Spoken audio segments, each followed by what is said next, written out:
Selon plusieurs études menées auprès de salariés et de patients suivis en milieu hospitalier, plus de 8 personnes sur 10 déclarent de ressentir une charge mentale élevée au quotidien. Ce n'est pas une impression, c'est un phénomène réel, observé, mesuré. Si tu es en train de regarder cette vidéo, il y a de grandes chances que tu sois concerné. Tu te lèves avec une liste dans la tête, tu penses à ce que tu dois faire, à ce que tu risques d'oublier, à ce qui t'attend plus tard. Même quand tu te poses, ton mental continue de tourner. Et à force, tu te dis que c'est normal. Mais ce n'est pas normal. La charge mentale, ce n'est pas le nombre de choses que tu fais. C'est le nombre de choses que tu gardes en tête en permanence, des tâches ouvertes, des responsabilités, des pensées jamais vraiment posées ailleurs que dans ton cerveau. Pourquoi c'est un problème? Parce que ton cerveau n'est pas fait pour stocker autant. À court terme, ça peut t'amener à une fatigue constante, une perte de concentration, de l'irritabilité, une impression de brouillard mental. À moyen et long terme, ça peut aller beaucoup plus loin. Des professionnels de santé observent que cette surcharge peut conduire à une fatigue mentale chronique,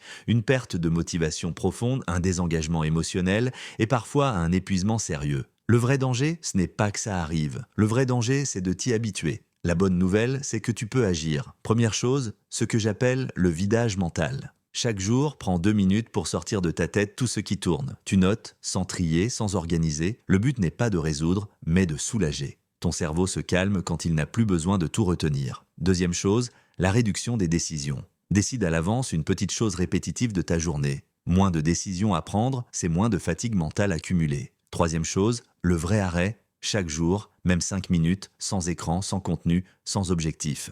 C'est dans ces moments-là que le mental récupère réellement. Réduire la charge mentale, ce n'est pas faire plus d'efforts, c'est enlever ce qui surcharge, et quand tu enlèves ce qui est en trop, tu retrouves de la clarté, de l'énergie et de l'espace intérieur. Si tu t'es reconnu dans ce que je viens de décrire, ce n'est pas un hasard, et surtout, ce n'est pas une fatalité.